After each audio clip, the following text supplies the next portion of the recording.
வணக்கம் நண்பர்களே. CAA citizenship amendment act இதை பற்றி நான் விவரிக்க வேண்டிய அவசியம் கிடையாது. இந்த சிட்டிசன்ஷிப் அமெண்ட்மெண்ட் ஆக்ட் தான் இப்போ இந்தியாவில் ஒரு மிகப்பெரிய ஒரு சர்ச்சையாக இருக்குது. நிறைய மக்கள் இதை எதிர்த்துட்டு வராங்க. நிறைய இடத்துல போராட்டங்கள் நடந்துகிட்ருக்கு. ஒரு சில இடத்துல இது வந்து வன்முறையாகவும் வெடிச்சிருக்கு. ஒரு சில மாநில அரசுகள் இந்த சிஏஏவுக்கு எதிராக அவங்களுடைய ஸ்டேட் லெஜிஸ்லேட்டிவ் அசம்பிளியில் தீர்மானத்தை கொண்டு வந்திருக்காங்க, ரெசல்யூஷனை கொண்டு வந்திருக்காங்க. இது ஆன்டி சிஏஏ ரெசல்யூஷன் அப்படின்னு சொல்கிறோம். கேரளா போன்ற ஒரு சில மாநிலங்கள், இந்த ஒரு மாநிலம் மட்டும்தான், இவங்க ஒரு ஸ்டெப் மேலே போய் சுப்ரீம் கோர்ட்டுக்கிட்டே ஒரு வழக்காக எடுத்துகிட்டு போயிருக்கு. இந்த சிஏஏ செல்லாது, இதை நாங்கள் ஏற்றுக்க மாட்டோம், இந்திய அரசியல் அமைப்புக்கு இது எதிரானதுன்னு சொல்லி ஒரு வழக்கையே அவங்க சுப்ரீம் கோர்ட்டுக்கு எடுத்துகிட்டு போயிருக்காங்க.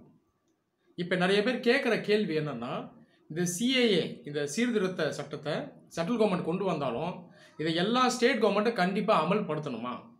ஒருவேளை அமல்படுத்தாமல் விட்டுட்டா என்ன ஆகும்? இப்போ இந்த கேரளா, பஞ்சாப் மாநிலங்கள் செய்தது போல் அவங்க ஸ்டேட் அசம்பிளியில் ஒரு ரெசல்யூஷனை கொண்டு வந்து சிஏஏவை நாங்கள் ஏற்க மாட்டோம் அப்படின்னு சொல்லி இந்த விஷயத்தை அப்படியே விட்டுட்டா என்ன ஆகும் அப்படின்ற ஒரு டவுட் ரைஸ் பண்ணுறாங்க. சரி, இதுக்கு சட்டம் என்ன சொல்லுது, நம்ம அரசியலமைப்பு என்ன சொல்லுது அப்படிங்கிறத நம்ம பார்ப்போம். நம்ம எதுவும் அரசியலை டிஸ்கஸ் பண்ண போகிறதில்ல. சட்டம், அரசியலமைப்பு இதுக்கு என்ன பதில் சொல்லுது அப்படிங்கிறத நான் உங்களுக்கு சொல்கிறேன். இதை நம்ம பார்க்குறதுக்கு முன்னாடி இந்தியாவுடைய அரசியலமைப்பு இந்தியா எப்படிப்பட்ட ஒரு நாடு அப்படிங்கிறத சொல்லுது அப்படின்னு நம்ம பார்த்தோம்னா, இந்தியா ஒரு ஃபெட்ரல் கண்ட்ரி. ஃபெட்ரலிசம் அப்படின்னு சொல்லக்கூடியது கூட்டாட்சி தத்துவம். இதுக்குள்ளே பார்த்தீங்கன்னா ஒரு நாட்டு உள்ள சென்ட்ரல் கவர்மெண்ட்னு ஒரு கவர்மெண்ட் இருக்கும், அந்த மத்திய அளவில். இதை ஃபெட்ரல் கவர்மெண்ட்னு சொல்லுவாங்க. அது கீழே ஒரு மாகாண அளவுலையோ மாநில அளவுலையோ நிறைய கவர்மெண்ட்ஸ் இருக்கும். அப்போ இந்த கூட்டாட்சி முறையில் நடைபெறக்கூடிய ஒரு அரசு தான் ஃபெட்ரல் கவர்மெண்ட். இந்த செட்டப் தான் ஃபெட்ரலிசம். இந்தியாவும் ஒரு ஃபெட்ரல் கண்ட்ரி தான். கான்ஸ்டியூஷனில் ஃபெட்ரல் அப்படின்ற வார்த்தை வந்து சொல்லப்படனாலும் இந்தியா இயங்கக்கூடிய முறையை பார்த்தீங்கன்னா இந்த கூட்டாட்சி முறையில் தான் இயங்கிட்டு இருக்கு. மத்தியில் ஒரு சென்ட்ரல் கவர்மெண்ட் இருக்கும், ஒரு மாநிலத்திலுமே ஒரு கவர்மெண்ட் இருக்கும். இந்த மாநில அரசுகளுக்குமே அந்த சாவரின்ட்டி இருக்குது, இறையாண்மை இருக்குது. இந்தியன் ஃபெட்ரலிசமை நம்ம மற்ற நாடுகளோட நம்ம ஒப்பிட்டு பார்த்தோம்னா அமெரிக்காவை உதாரணமாக எடுப்போம். அமெரிக்காவும் ஒரு ஃபெட்ரல் கண்ட்ரி.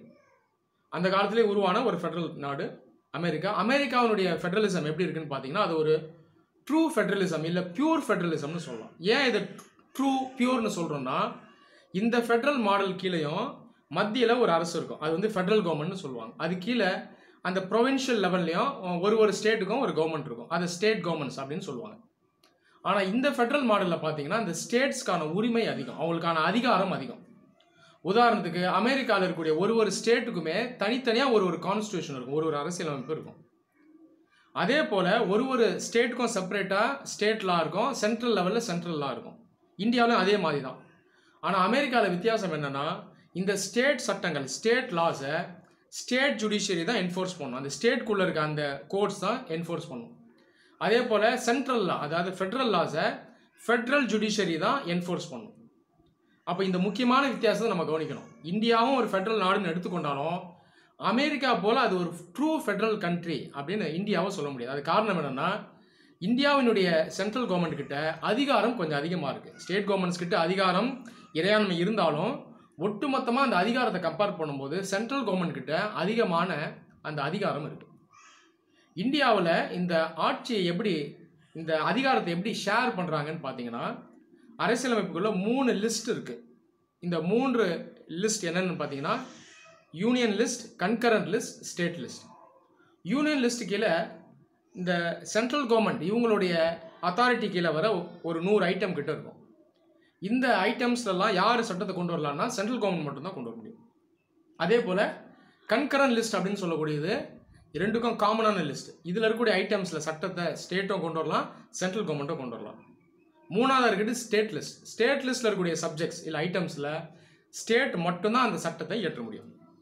இப்போ இந்த சிஏஏ இது ஸ்பெசிஃபிக்காக எது கீழே வருதுன்னா யூனியன் லிஸ்ட் கீழே வருது. யூனியன் லிஸ்ட் கீழே சிட்டிசன்ஷிப் அப்படின்ற சப்ஜெக்டை சார்ந்தது தான் இந்த சிஏஏ. சிஏஏங்கிறது ஒரு சீர்திருத்த சட்டம், ஒரு அமெண்ட்மெண்ட் ஆக்ட் தான். இது எந்த சட்டத்தை சீர்திருத்தம் செய்யுதுன்னு பார்த்தீங்கன்னா 1955 எடுத்துகிட்டு வரப்பட்ட இந்தியன் சிட்டிசன்ஷிப் ஆக்ட், அந்த ஆக்ட் ஒரிஜினல் ஆக்டை தான் இந்த சிஏஏ என்ன பண்ணுதுன்னா அமெண்ட் பண்ணுது, ஒரு சில மாற்றங்களை சீர்திருத்தத்தை கொண்டு வருது. இந்த ஐட்டம் எதில் வருதுன்னா, நான் சொன்னது போல் யூனியன் லிஸ்ட்டில் வரக்கூடிய சிட்டிசன்ஷிப் அப்படின்ற அந்த சப்ஜெக்ட் கீழே தான் அது வருது. அப்போ இது சம்மந்தமாக யார் சட்டத்தை ஏற்ற முடியும்னா சென்ட்ரல் கவர்மெண்ட் மட்டும்தான் ஏற்ற முடியும். ஸ்டேட் கவர்மெண்ட்ஸ் இதில் ஒன்றுமே செய்ய முடியாது. இந்த சட்டத்தை ஏற்றவும் முடியாது, மாற்றவும் முடியாது. இன்னொரு விஷயம் நம்ம இந்தியாவில் கவனிக்கக்கூடியது, சிட்டிசன்ஷிப் பொறுத்த வரைக்கும் இந்தியன் சிட்டிசன்ஷிப் பார்த்தீங்கன்னா சிங்கிள் சிட்டிசன்ஷிப் தான். அதாவது நம்ம சிங்கிள் சிட்டிசன்ஷிப்னு சொல்லும்போது ஒருத்தர்கிட்ட இந்தியன் சிட்டிசனாக அவர் இருந்தாருன்னா இந்தியன் சிட்டிசன்ஷிப்பை மட்டும்தான் வச்சுக்க முடியும், இன்னொரு நாட்டுடைய சிட்டிசன்ஷிப்பை அவர் வச்சுக்க முடியாது. அது இல்லாமல் இந்தியா லெவல்லையும் ஒரே ஒரு சிட்டிசன்ஷிப் தான். இதே அமெரிக்காவை எடுத்துட்டிங்கன்னா அந்த நாட்டுக்குள்ளேயே 2 சிட்டிசன்ஷிப் இருக்குது. ஃபெட்ரல் லெவலில் அந்த கண்ட்ரி லெவலில் எல்லாருமேக்கும் ஒரு சிட்டிசன்ஷிப் இருக்கும், அது வந்து ஃபெட்ரல் சிட்டிசன்ஷிப். அது இல்லாமல் அந்த நாட்டுக்குள்ளேயே அவர் எந்த ஸ்டேட்டை சேர்ந்தவராக இருக்காரோ அந்த ஸ்டேட் லெவலில் ஒரு சிட்டிசன்ஷிப் அவருக்கு இருக்கும். அப்போ அந்த நேஷ்னல் லெவல்லையே அமெரிக்கா நாட்டில் டியூவல் சிட்டிசன்ஷிப் இருக்குது. ஆனால் இந்தியா பொறுத்தவரை நமக்கு சிங்கிள் சிட்டிசன்ஷிப் மட்டும்தான் இருக்குது. இந்த சிங்கிள் சிட்டிசன்ஷிப்பை யார் தீர்மானம் செய்கிறாங்கன்னு பார்த்தீங்கன்னா, நான் சொன்னது போல் சென்ட்ரல் கவர்மெண்ட் தான் அதை நிர்ணயம் செய்யும். ஸ்டேட் கவர்மெண்ட்ஸில் இதில் எந்த ஒரு ரோலும் கிடையாது. அப்போ சிட்டிசன்ஷிப்னு வந்துட்டாலே இதனுடைய ஒட்டுமொத்த அதிகாரம் சென்ட்ரல் கவர்மெண்ட் கிட்ட தான் இருக்குது. அப்போ இந்த சிஏஏ சட்டத்தை ஸ்டேட்ஸ்னால் எதிர்க்க முடியாது, இதை நாங்கள் இம்ப்ளிமெண்ட் பண்ண முடியாதுன்னு அவங்களால சொல்ல முடியாது. இந்தியன் கான்ஸ்டியூஷன் ஆர்டிகல் 245, 246, 256, 365 மெயினாக அந்த ஆர்டிகல்ஸ்லாம் என்ன சொல்லுதுன்னா, சென்ட்ரல் கவர்மெண்ட் ஒரு கைட்லைனை அளிக்குது அப்படின்னா ஸ்டேட் கவர்மெண்ட் அதை வந்து ஃபாலோ பண்ணணும். அதுவும் மெயினாக சென்ட்ரல் சட்டத்தில் அந்த சென்ட்ரல் லாவில் ஒரு கைட்லைன் அவங்க ஃப்ரேம் பண்ணி ஸ்டேட்ஸ் கிட்ட சொல்லி இம்ப்ளிமெண்ட் பண்ண சொன்னால் ஸ்டேட் கவர்மெண்ட் கண்டிப்பாக இம்ப்ளிமெண்ட் பண்ணி தான் ஆகணும். அப்படி நிராகரித்தா அதுவே பார்த்தீங்கன்னா அன்கான்ஸ்டியூஷனல் தான்.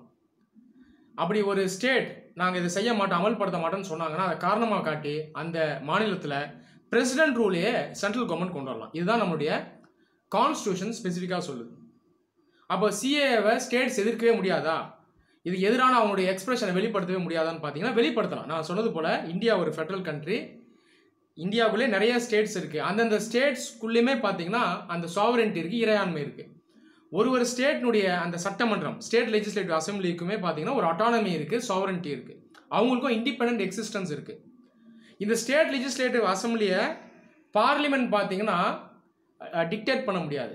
அதனால் இவங்களுடைய வெளிப்பாட்டை அவங்க எடுத்துகிட்டு வரலாம், இவங்களுடைய வியூஸை எக்ஸ்பிரஸ் பண்ணலாம். எல்லா ஸ்டேட்டுமே எந்த ஸ்டேட் நினச்சாலும் அவங்களுடைய ஸ்டேட் லெஜிஸ்லேட்டிவ் அசம்பிளியில் ஒரு ரெசல்யூஷனை கொண்டு வரலாம். சிஏஏ எங்களுக்கு உகந்தது இல்லை, நாங்கள் இதை ஏற்றுக்க முடியாதுன்னு சொல்லி ரெசல்யூஷன் கொண்டு வரலாம். இதுக்கு சட்டத்தில் இடம் இருக்குது, கான்ஸ்டியூஷனில் இடம் இருக்குது. ஸோ இந்த ரீதியில் தான் இந்த கேரளா, பஞ்சாப் போன்ற மாநிலங்கள் அவங்களுடைய ஸ்டேட் அசம்பிளியில் இந்த ரெசல்யூஷனை கொண்டு வந்திருக்காங்க, இந்த ஆன்டி சிஏஏ ரெசல்யூஷனை கொண்டு வந்திருக்காங்க. ஸோ ரெசல்யூஷனை எடுத்துகிட்டு வரலாமே ஒழிய இந்த சட்டத்தை இவங்களால் எதிர்க்க முடியாது, சட்டத்தை அமல்படுத்த முடியாது அப்படின்னு எந்த ஸ்டேட்டாலும் சொல்ல முடியாது. சரி, இதுக்கு வே அவுட்டே கிடையாதா, இதுக்கு வந்து லீகல் சொல்யூஷன் கூட கிடையாதுன்னு பார்த்தீங்கன்னா லீகல் சொல்யூஷன் இருக்குது. சுப்ரீம் கோர்ட்டுக்கு நம்ம போகலாம். இப்போ கேரளா பார்த்தீங்கன்னா சுப்ரீம் கோர்ட்டில் ஒரு வழக்கு எடுத்துகிட்டு போயிருக்கு. ஸோ ஸ்டேட்ஸ்க்கு அந்த அதிகாரம் இருக்குது, ஜுடிஷியரி கிட்ட போகலாம், நாங்கள் சிஏ ஒத்துக்க மாட்டோம், இதை வந்து எங்களால் ஏற்க முடியாதுன்னு சொல்லி அவங்க சொல்லலாம். ஸோ சுப்ரீம் கோர்ட்டுக்கு இந்த கேஸ் இப்போ ஆல்ரெடி அங்கே போய் நிற்குது. ஸோ சுப்ரீம் கோர்ட்டினுடைய டெசிஷன் என்ன அப்படிங்கிறத நாம் வெயிட் பண்ணி தான் இந்த விஷயத்தை நாம் ஒரு முடிவுக்கு வரணும். நன்றி.